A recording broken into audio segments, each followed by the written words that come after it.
Yep. I mean, in my mind, this clearly also plays right into terrorist attacks.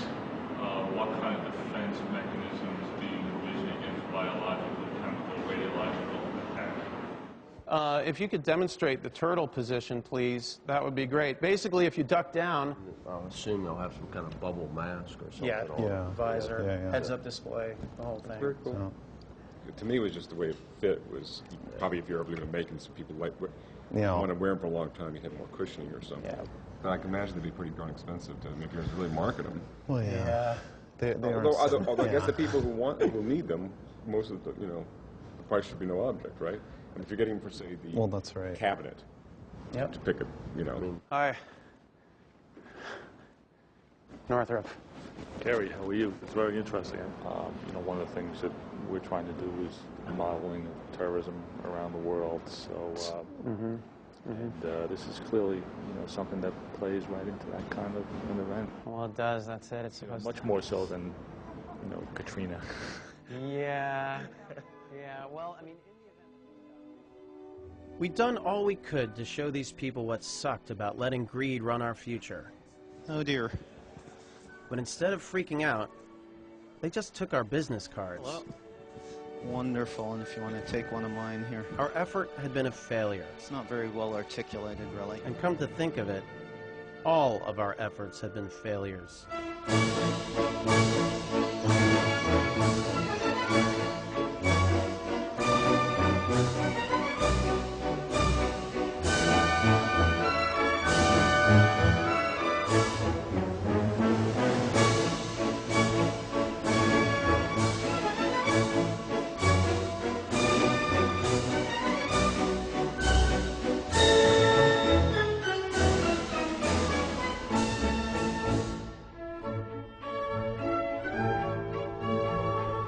But you know, a yes man never gives up. We knew we could do it. All we needed was a whole new approach. Maybe making fun of stupid ideas was a stupid idea.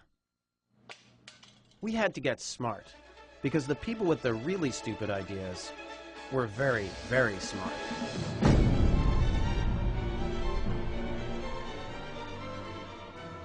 For Friedman and his followers, disaster was not just a chance to get rich, but an opportunity to push through all kinds of unpopular policies, like privatizing public schools, shutting down public hospitals, and kicking people out of their homes.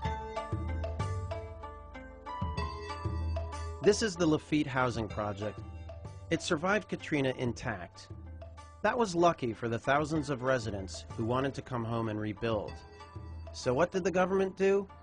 They decided to tear it down. The disaster for us started after the storm. When people found out that you were going to be marooned in a strange foreign city, wanting to come home, and the government was going to take your home away. This was hours before the storm. When storms happen everywhere else, people get a chance to go back home. This home to us. Why they gonna take away our pride and joy? They don't know what people going through. The whole city that sort of washed away. Now you got to rebuild the whole thing. So part of what this was is if you ever had an idea that you couldn't get through before the storm, well, the storm meant that everything was, tossed salad. So if this idea had been roundly rejected by the city and by voters and whatever, but now's your chance to sneak on in. When residents tried to come home after Katrina, they found themselves locked out by HUD, the U.S. government's Department of Housing and Urban Development. The federal government came up with a program to dismantle public housing and privatize it, and that's what we're doing.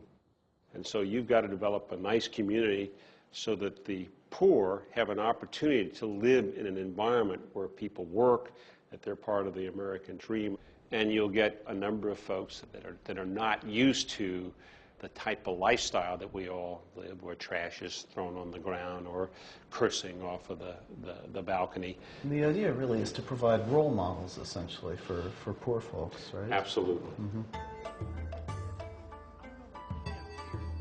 On the BBC, We tried to show that companies could behave differently, and we learned that they couldn't until government made rules to control them.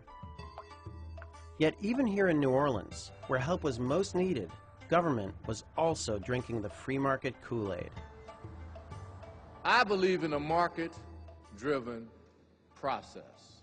Economics, capitalism is going to take over, and the marketplace is poised to respond. So the government didn't believe in government. We knew what we had to do. We would become the government, and we would find out what would happen if government did the right thing. We are preparing to go to the Gulf Coast Reconstruction Conference at the Pontchartrain Center in Kenner near the airport. You shouldn't drive. Okay. Here. So it's almost like we should be saying, we are facing a state of emergency. I'm going to speak as HUD, as the Deputy Assistant of the Secretary of HUD, who couldn't make it, and CNN is going to be covering it live. This conference was taking place on the first anniversary of Katrina. 1,000 contractors who were rebuilding New Orleans would be there. What's that? Nagin's coming, Mayor Nagin. Oh my God. Mayor Ray Nagin coming just a bit more than we expected would happen. When we'd hatched our scheme, we told this guy, the conference organizer, that we represented Alphonso Jackson, the head of HUD. When the mayor and governor found out that Jackson would be there, they had to be there too. Once again, the keynote speaker wouldn't show up, but his assistant would. Would the mayor notice that something was wrong? And what would the contractors think of HUD's radical new approach to public housing, an approach that could cost them money and even put some of them out of a job? Please join me in welcoming Mayor Ray Nagin of New Orleans. And please also join me in welcoming Renee Oswin, the Assistant Deputy Secretary of the U.S. Department of Housing and Urban Development.